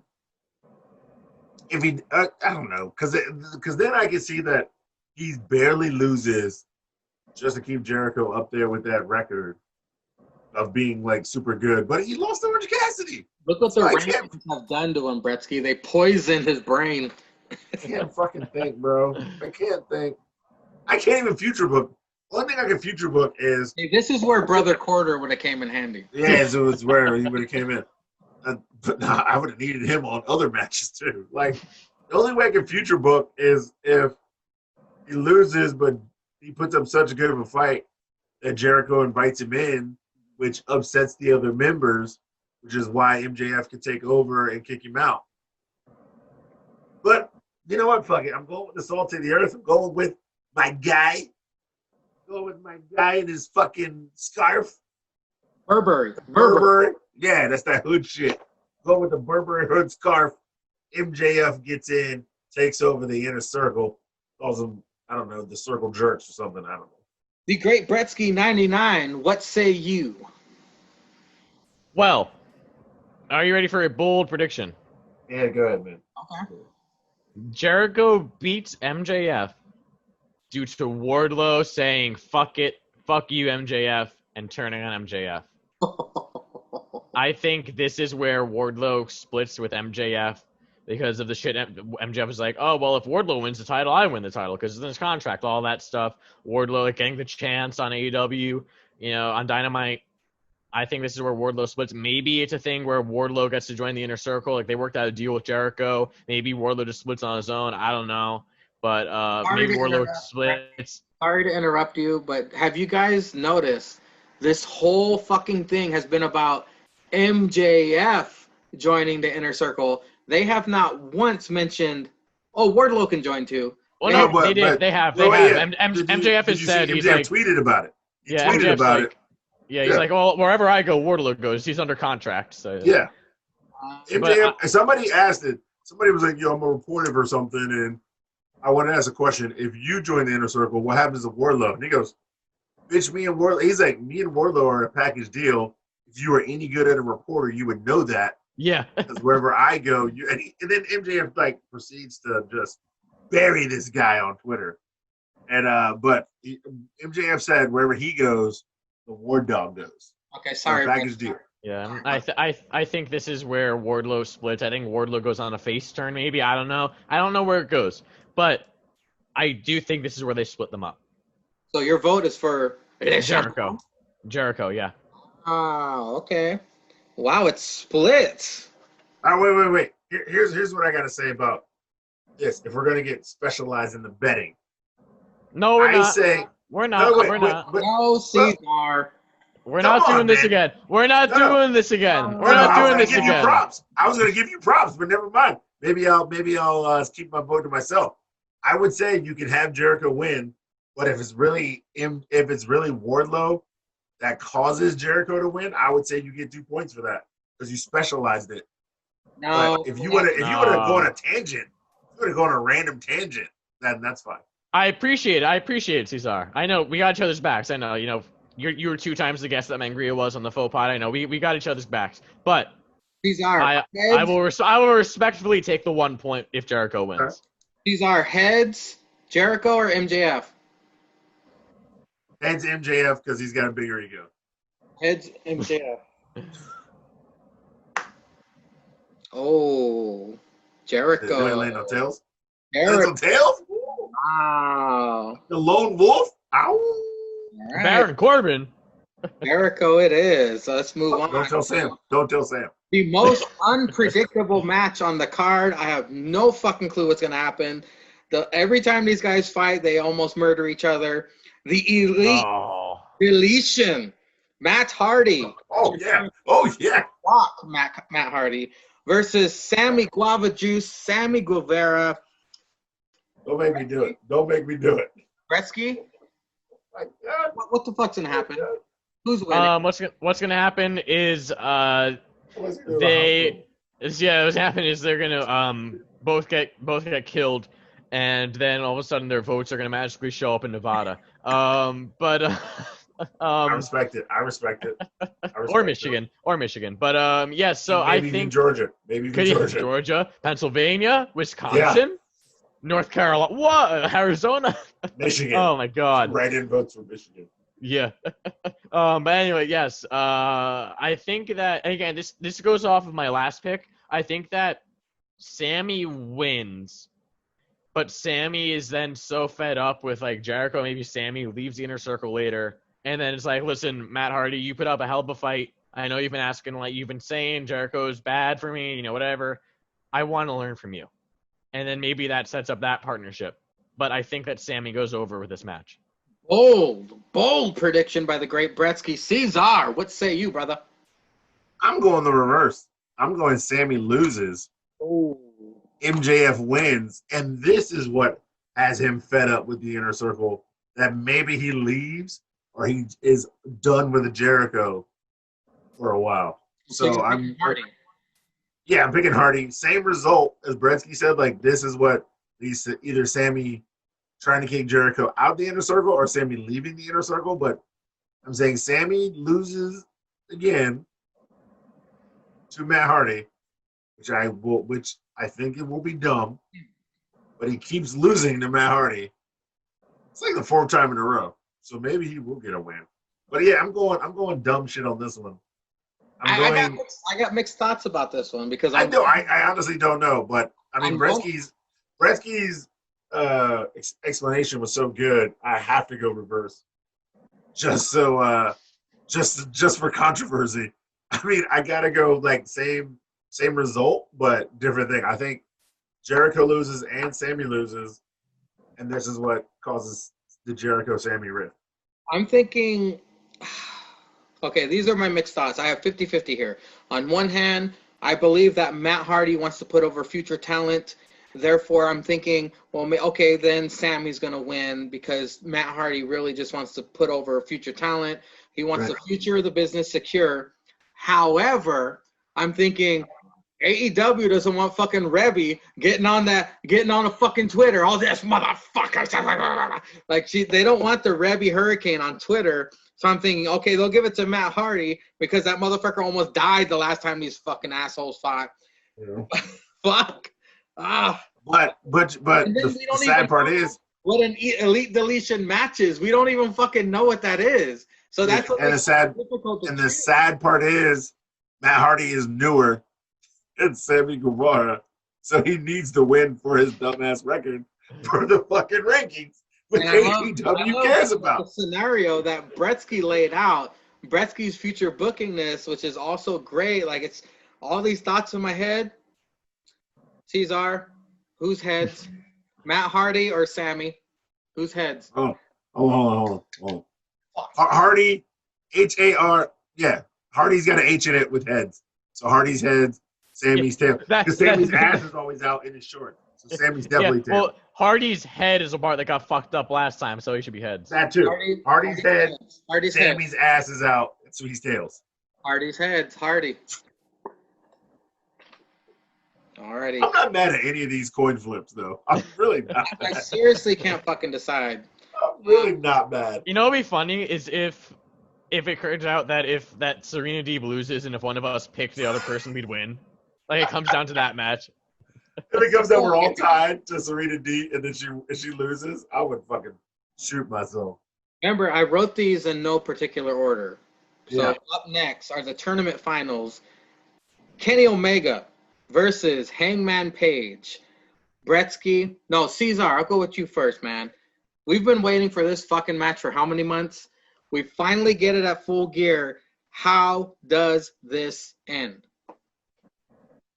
I need to switch to a quarter. Hold on. Yo. Future booking wise, and watching Wednesday, it's got to be Hangman. Future booking wise, it's got to be Hangman. All right, I'm penciling this in. Because Hangman? No, right now I'm picking Hangman. I really thought about this one. Okay. Because if Hangman loses, he said it himself. Where do I go from here? He literally said, where do I go from here? He was talking with JR. And plus, Kenny also liked to say, I've won every major tournament I've been in. When have you seen me lose? So it's got to be Hangman. For a future booking in story, Kenny losing and then starting a feud with Hangman, even before he gets his title shot, or even when he gets his title shot, is just good booking. I'm sorry. It's got to be Hangman. We all expect it to be Kenny, but it's got to be Hangman just for future booking. Yeah. You know what? I do agree. Fucking Omega was a little too braggadocious there, but Bretsky, what is your vote for this match? I'm going Hangman. No, fuck. I'm going Omega. You're going and for... Here's what's happening. I'm going to write it in. You're sure? Yes, Omega. Because this plays into two stories. This plays into a pick later, which I won't spoil, but it's for the title. I think that Kenny wins because something happens, whether he tricks him or Hangman's just drinking on his own. Hangman's too drunk, and he can't compete towards the end. And Hangman losing sends him into a deep depression, super alcoholic. You know, you don't see him that often. When you do, he's vomiting, he's blacking out on TV. Kenny wins the title down the line after the Bucks feel bad for him, for Hangman, and they send him to rehab. Hangman then comes back from rehab after Kenny's had the title for a little bit and is like, hey, fuck you. I'm all better now. Whatever. I don't drink no more. I'm not an alcoholic anymore. You know that you can't beat me on my best day, and that sets up a title feud where Hangman eventually takes the reins from Kenny. But this also plays into a pick that I have for the title match. That's why I love having Bretsky on the tripod, Cesar. That brain just future booked something that I wasn't even thinking about. Well, see, I had that as my future book, but Hangman winning. Like, just Kenny seeing past Hangman. Kenny's too braggadocious. He sees past Hangman. He's like, I'm Kenny Omega. I'm going to win the title. Hangman beats Kenny just by slightest margin. And then they feud with Kenny. And Kenny maybe beats Hangman 2 out of 3 times after this. And he's like, bitch, you just got lucky that night at Full Gear. And that's the only reason why you have the title shot. Like, if you put the title shot on the line, I'll beat you. Some fuck shit like that, which could span out a feud between them while you clean up whoever's going to win, Moxley, Kingston, which is, we all know what's going to be. Yeah, we all know. We all know. My prediction. But I would put that because Hangman, he said himself, he was supposed to be the first AEW champion. And, you know, he went into that a little braggadocious and lost to Chris Jericho, which is why he's on the path now. Well, my thinking is, Cesar, that like I said, Omega being braggadocious, Hangman's going to win. But I think after the match, we're going to see Kenny go full cleaner. I think Kenny is going to fucking snap. Yeah. Like they'll both get up. They'll be exhausted. Hangman will reach out and do the fist bump like they did on the Dynamite. And Kenny will be like this. And then he'll just be like, bow, and like punch him. And then he'll just beat the fuck out of Hangman into a bloody mess, furthering that feud. That's what I think is going to happen tomorrow. Which he'll want to settle before he has his world title shot. So it'll lead to a feud with him and Kenny. Up next, the AEW Tag Team Champions FTR take on the Young Bucks with an injured Matt Jackson. The Great Bretsky, 99. What is going to happen? What is the outcome of this match in your opinion, sir? I think FTR wins with like Tully interference. And then basically it leads to the thing where it's like, listen, the Bucks are like, listen, we'll respect the stip. We won't challenge for the titles again. But not only was Matt injured, but you had to fucking use Tully.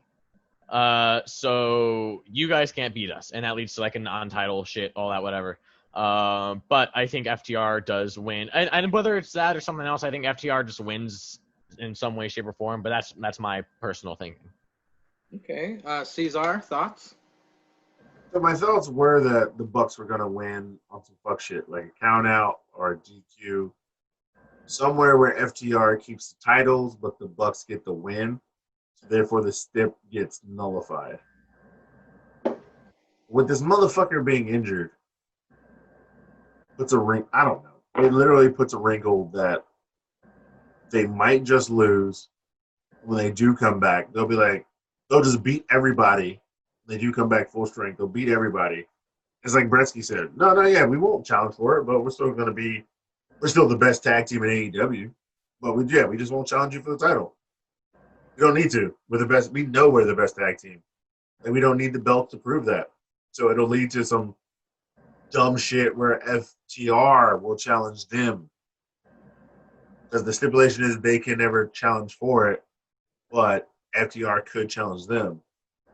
Can I ask you guys a question? Yeah. Mm-hmm. It's a pretty much a guarantee. We can put this in stone. Tully's going to do some fuck shit.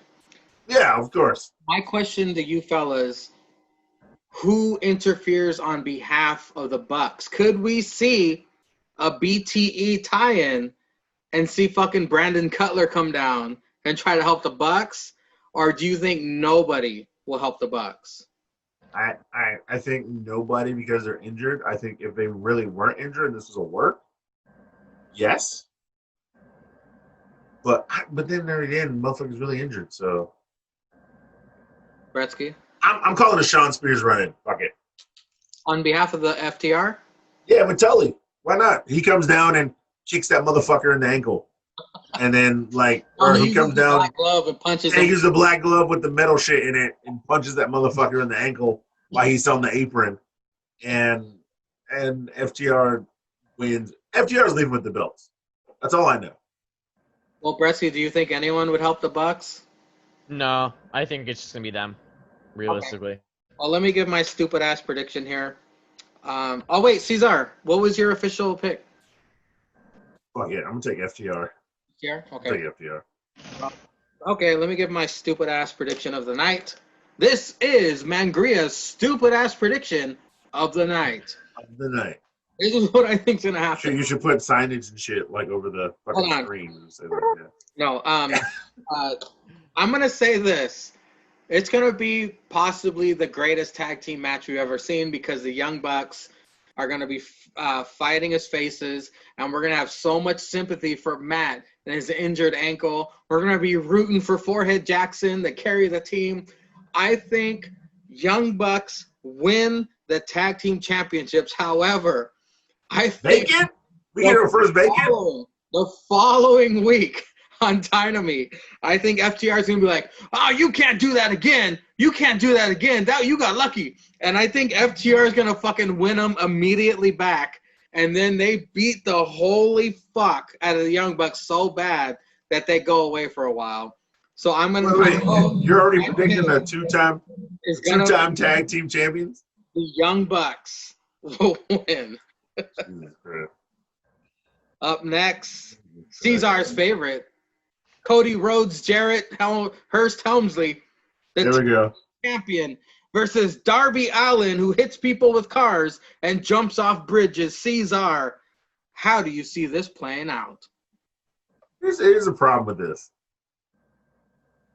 If Cody wins, which I think he will, this totally shits on Darby Allin. Because this will be the fourth win that Cody has over him. Yet and still, I can't see Darby holding this title because that motherfucker is injury prone like a motherfucker. Which we all know. Titles? Does Darby even give a shit about titles? I don't think he does. I really don't think he does. Doesn't look like he does. I think he cares about high profile matches, which this is, but I don't think he gives a shit about titles, but he's always injury prone. Like he always has a great match and then he's injured. Yeah. Or he does some dumb shit with thumbtacks and body bags. And so I gotta go with what we know. I gotta WWE book it. Really? I gotta pick this fuckboy Cody Jarrett. Oh. I don't want to. I really don't want to. I'm about to do it. You want me to do it? You want me to do it? Are you sure? Well, he just won it back. If he won it back and then lose it, like this literally. So it's gonna be Cody, transitional champion, Darby. I got cousin quarter right here. If you need help. Why didn't he just give it to Orange? Or why isn't Orange in this match in a triple threat? Therefore, I can believe Orange or Darby winning, but no, I'm saving the cousin for the main event, which I don't think should main event. But I'm saving him for that. So let it be known, ladies and gentlemen, of the pretzels, the audience of the tripod, Julius_Cesar has chosen Cody Rhodes, Jarrett Hurst. He's 19 and 2. How can I go against that? He's 19 and 2. He's lost 2 matches, one last year, one this year. Supposed to go against that. I gotta ask Bresky. Bresky, is everything okay? Yeah. Oh, you have like a concerned look on your face. Is something going on in the background? No, what? I was just concerned for Cesar's mental health that he's picking Cody. Yeah, I'm gonna be up all night crying about this. Well, Bresky, I was shocked. I don't even. Do you vote against Darby, or are you picking Cody Jarrett? No, I'm going with Cody, but I want to have fun with these predictions, and I've been predicting a lot of dumb shit that could happen. I am gonna say Darby's on the verge of winning, but then Will Hobbs comes out because they said there's gonna be an FTW presence. All right. There's gonna be an FTW presence on Full Gear. I think FTW comes. The Team Taz comes out. Will Hobbs comes out. He looks like he's gonna back them down. Ref's distracted. Will Hobbs kicks the shit out of Darby Allin. That'd be awesome. Cody doesn't realize it. Cody wins. Cody then faces Will Hobbs on whether it's Dynamite or whatever, and Will Hobbs unseats Cody. But I have Cody winning due to Will Hobbs' interference on Full Gear. Yeah, I don't deserve that background picking Cody Jarrett. I don't deserve that background. I deserve nothing. I deserve this regular ass background. Man, Bretsky just changed my vote. Bretsky just Cody changed Jarrett. my vote. I completely forgot about fucking Team Taz. You know what? They said they'll make a presence. Why not with Cody Jarrett? Oh, they were And why not, if they're sticking it to Tony Khan, why not stick it to Tony Khan's boy? Well, Yeah. what I'm saying is they were shitting all over Tony Khan. Why wouldn't they shit and destroy Cody Jarrett? Because he's an EVP. He's kind of like the step below Tony Khan. So why wouldn't they fuck with Cody, causing him to lose the TNT? Because they don't like Hold on, Darby. hold on. I'll let you talk. Okay. Why wouldn't they fuck with Cody, make him lose the TNT championship to Darby? Therefore, Cage says, well, Darby, we helped you win. You owe me something now. Or Ricky, you owe me something now. I want a shot at the TNT title. So then fucking Ricky goes on to face Darby. Fuck shit ensues. Team Taz not only has the scrap piece of metal FTW championship, but fucking Ricky Starks now has the TNT championship. Because they hate They Darby hate so Darby. much. Yeah. And they know that Darby would never, like Cody would also be like, no, you actually can't get that match. And because they know that it would hurt Cody more to know that he won illegitimately. So they know that he would challenge Will Hobbs. Yeah. They know that he would try to make it right. I like how And also because they want someone like Will Hobbs to get the title. You know what I mean? It's like, Yeah. Also, that could be a tag team. Fucking Will Hobbs and Brian Cage as a tag team. Holy fuck. I'd actually believe that. I like how Beefcakes. Cesar took his background down. I don't deserve it. Picking fucking Cody Jarrett. I don't deserve it. I'll just pick Darby It's not in Allin. the background. Up next is the most skippable match of the night. What, AEW, Kingston versus Bot? No, I'm kidding. AEW Women's Champion Hikaru Kushida versus the Beast, Nyla Rose. Do we have to? Not really. I don't really care about I mean, we picked the all-in. We picked the buy-in match. Do we have to do this one? Yeah, all right. Yeah, no, fuck it. You pick. Bretsky, heads or tails, Hikaru Shida for Cesar. For Cesar, I'm going to say Shida is heads because she gives head to Nyla. Shida is heads for Cesar. Nope. It's Nyla Rose. Fuck it. Cesar gets Nyla Rose thanks to Cousin Quarter. That's 50-50 booking. I'm fine with it. Cesar, who is heads for Bretsky, Hikaru Shida or Nyla? Just flip mine. So Nyla's heads for him. Nyla's heads for Bretsky. Nope. Nyla Rose. God. Who for Nyla? I don't want either of them. I'll just pick Hikaru. Fuck it. There it is. It took us to this match where we got the fuck it, I'll pick them. Yeah, fuck it. I'll pick them. The 9th match of the night. Jesus Christ, this paper's gonna be like 4.5 I didn't hours even long. realize how long this was going to The be. I Quit match. AEW champion Jon Moxley versus Eddie Kingston. Bretsky, do you need Cousin Quarter or do you have a clear vision of how this is going to go? My vision is Eddie Kingston wins somehow, some way, and then unfortunately, they use him as a transitional champ for Omega. But this goes into my predictions from earlier of Omega winning because I can see Omega beating Kingston due to like Mox interference, and they have like Mox and Kingston is like their own separate non-title feud. But I can't see. I don't have faith that Eddie's gonna win. I don't have faith that my pick is gonna be right. But I think that that's what should happen because if they want anything to do with Eddie Kingston going forward, I think that even if he's just a transitional champ, he deserves it. He earned it, and I think it just fits in with like what I was saying earlier with Omega and Hangman, I think it just fits into that story all too well. So I'm going with the New Yorker, Eddie Kingston. I'm just gonna get my pick out of the way real quick, because I'm gonna put my stamp on this, Cesar. Buck shit certified. The main event. Oh, you know it. You know it. Eddie Kingston can't win by himself in this I Quit match. We're gonna see Penta, El Cero M. We're gonna see Rey Fenix. We're gonna see Butcher. We're gonna see Blade. We're even gonna see the fucking bunny shaking her ass out there. Fuck shit certified. Eddie Kingston wins because none of us are thinking about it. But Cesar, go for it. What do you think? Now that you bring that up, we're gonna see Butcher. We're gonna see Blade. But we're gonna see the Natural Nightmares come out to fight those guys. We're gonna see the Lucha Bros. But we're gonna see Pac come back Oh. and fuck with those guys. And he's gonna lure them back to the Triangle against Eddie Kingston and the Butcher and the Blade.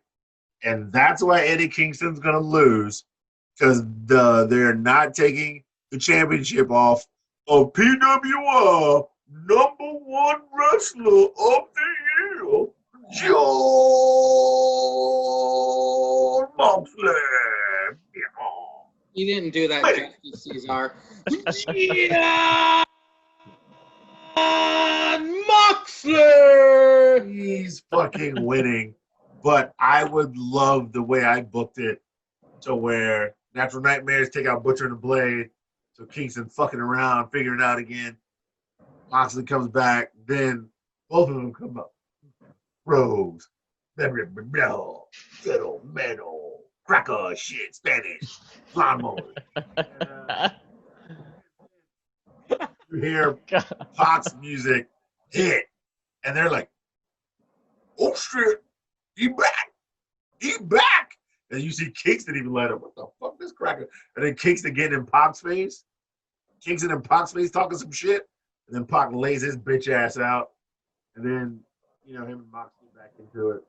But Pac lays Kingston out, and then now Lucha Bros are looking like, God damn, the bastard's back. We Death Triangle. We a 3-man group. And that leads to a feud with Death Triangle versus, Eddie Kingston's family or fuck shit. You know what? The way I booked this shit, I deserve that shit back. Fuck Cody Jarrett. I'm putting my fucking Did we put my not shit think back about in. that, Bretsky? How did we not think about that? They stuck this shit a up. random. Yeah, I earned it. I earned it, future booking this shit. I earned it. They stuck a random Pac video Forgot. promo in Yeah, Dynamite. you forgot, bitch. Yeah. Of course, there has to be had to be some kind of foreshadowing.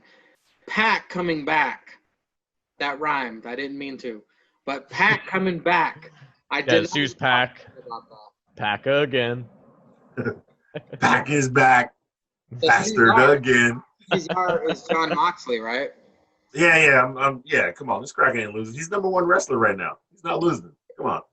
Let's be real.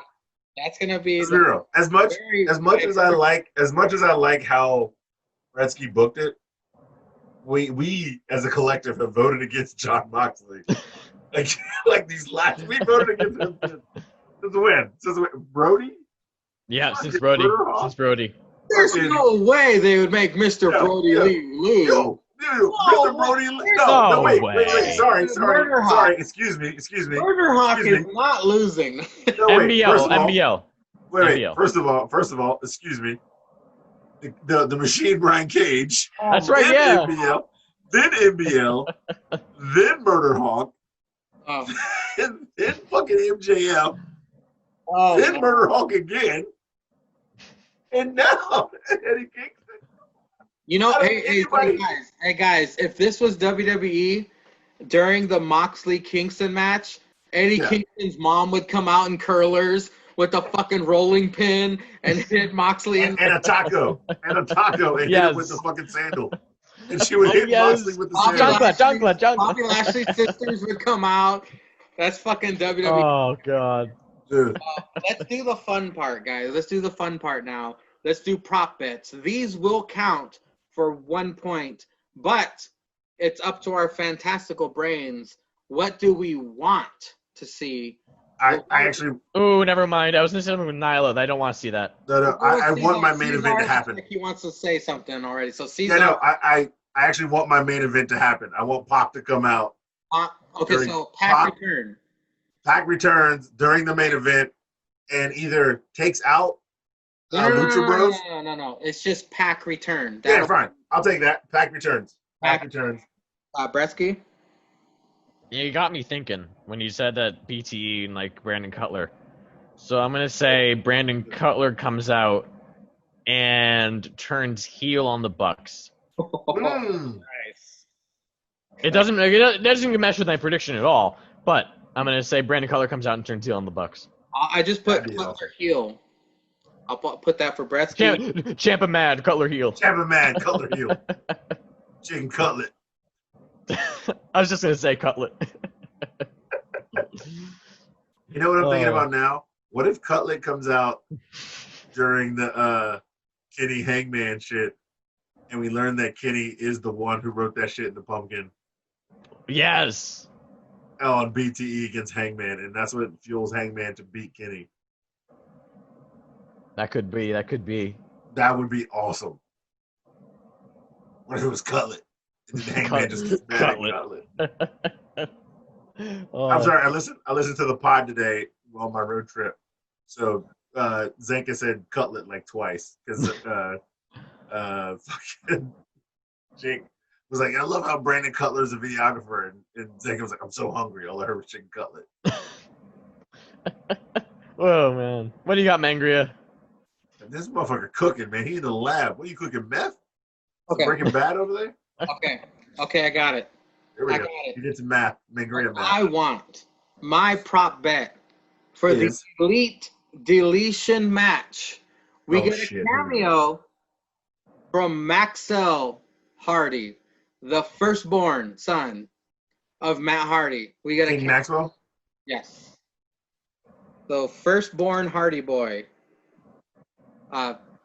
Matt Hardy's first son, Maxwell Hardy. See, so what happened was Mangria Googled some shit. Yeah. And learned that No, Maxwell I was looking at the FTR Young Bucks match.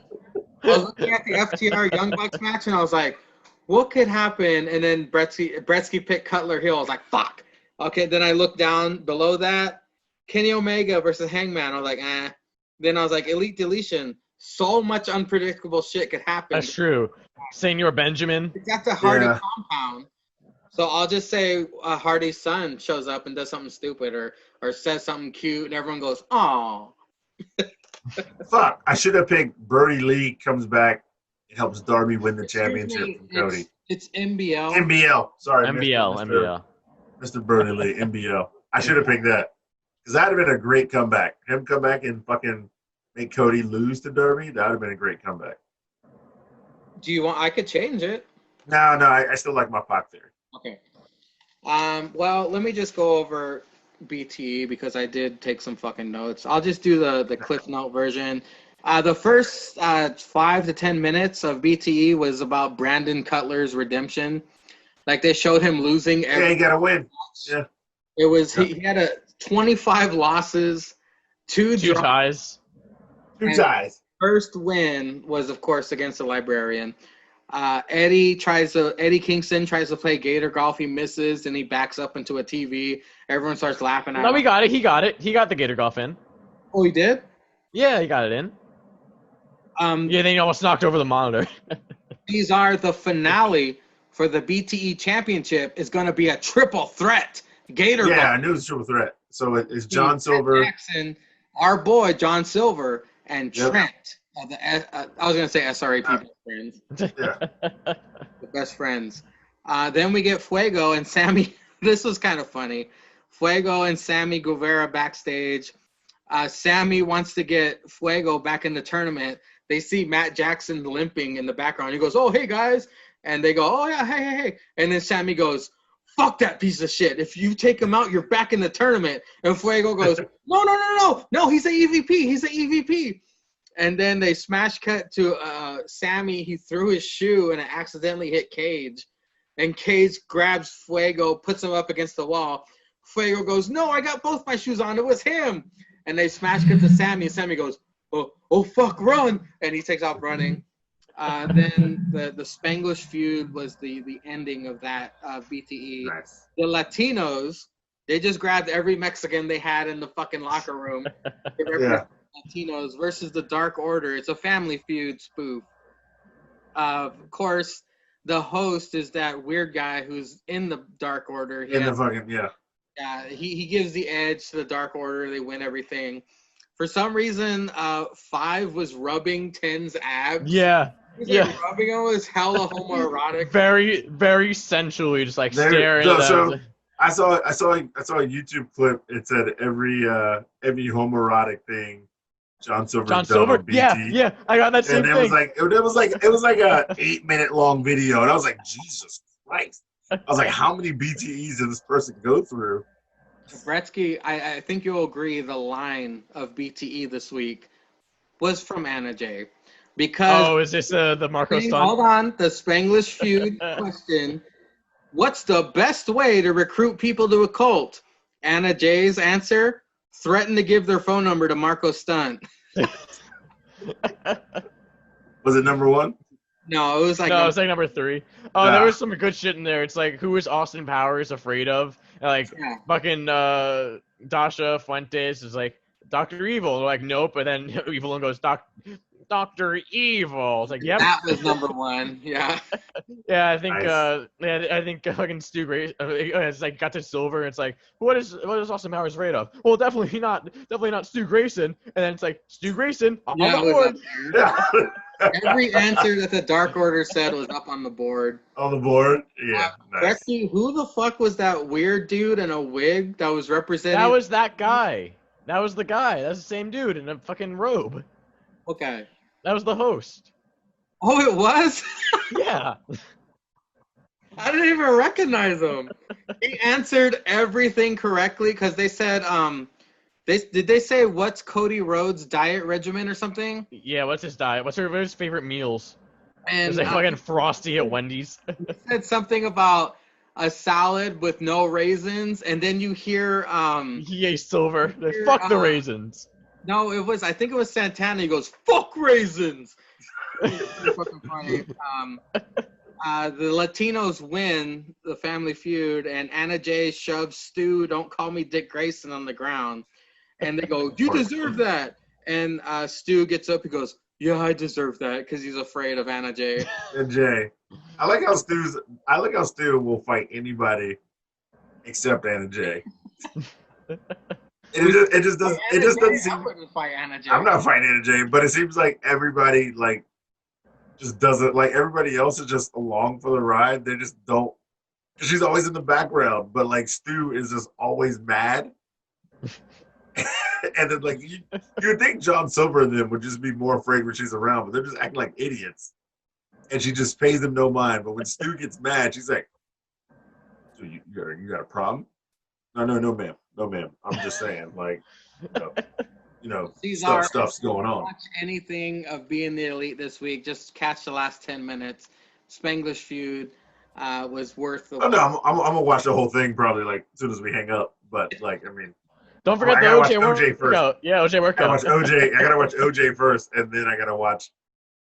Oh, I did like in the pod that I finally listened to how they talked about BTE. And it always seems like we talk about something first, and those fucktards. I said it. What did I say, Cesar? We set the trend, son. We set it. Well, you know. I should not say fucktards. That one fucktard in my running mate, the fucking President Zanka. Nevada's gonna come back. Well, who's Chris Zanka? Who? Yeah, who? Julius Caesar? And Carpe, Zinga Carpe, 2024? What is it? Donald ain't running. Me and Zank running next year. He don't want the smoke. No, Trump, fucking, whoever wins on it's Trump, Biden, come up to, I accept the presidency, just take off a fucking mask with Zanka. I told you bitches, I was getting in this house. Well, he'll go, bada boom! I mean, shut up, Jake.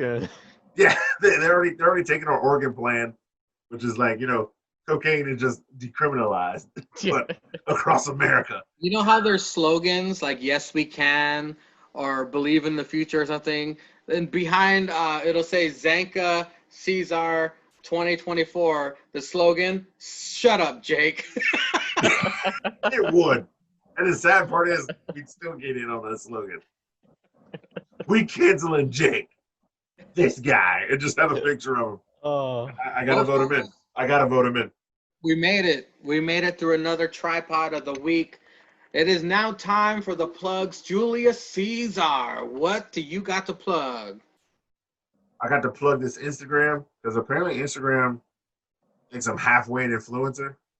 They want me to promote my shit. Look, I'll show you. It's so fucking weird now. They give me like profiles and insight and promote. I'm not paying for this. I do this shit for the people. Fuck you, Instagram. Oh, you gotta pay to be an influencer? No, basically, yeah, Weird. because like if you're a business, because like when I read like the faux pod business or whatever, then it goes like, oh, post insights. Like eventually you have to like pay to market yourself. Like if you want to like promote yourself and explore make more prominently, you have to pay, which makes sense. But it's so weird. Like shit like right there. It's like, oh my god, insights. But I'm like, bro, why do I have this shit? I've been running this. I've been doing this dumb shit. Like none of my friends have that shit on their shit. So I don't know why it's on mine. But I mean, I understand Brett's like starting a podcast. So Caesar, do you podcasts remember are hot. that tag team on SmackDown? What was it? Trevor Murdoch and those redneck dudes. Remember those white redneck dudes, Murdoch and somebody? Jimmy Wang Gang. The picture that you just held up right now. Oh, it looks like one of those dudes. It was. that was the current White People Wednesday. So that was. Oh no, that's Papa John. Oh, no, so if you haven't seen that one. Oh yeah. Papa John. It's like Papa John's fucking villain story. Lost his wife, his job, and pizza.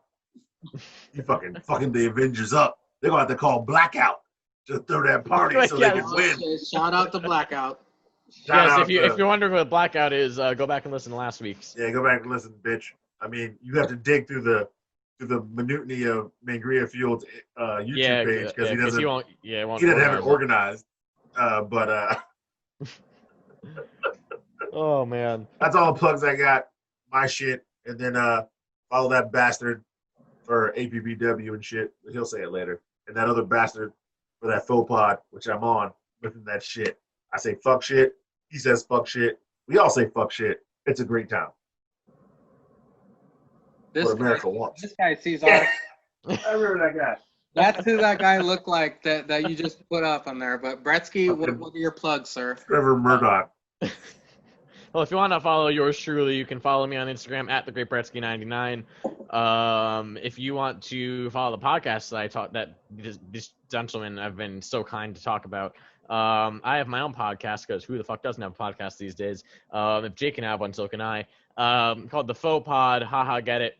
TheFauxPod. Search Spotify, Anchor, Google Podcast, Apple Podcast, Breaker, all the other shit you use, whatever you use, search it up. If you want to see it, you can. I don't really fucking use it. I did it for a fucking school project, but there's a website. It's thefauxpod.weebly.com. It's just like a fucking stupid thrown together website, but whatever. If you want to look at it, go ahead. It's basically the same thing as Instagram, but like less so. It's Weebly is WEEBLY. But so follow on Instagram at thefauxpod.cast. It's at THEFAUXPOD.CAST. Any updates about new episodes, audio, all that other shit. Any updates about the podcast that you might need to know, want to know, all that stuff, fun stuff. That's where you can find the plugs that my guests give.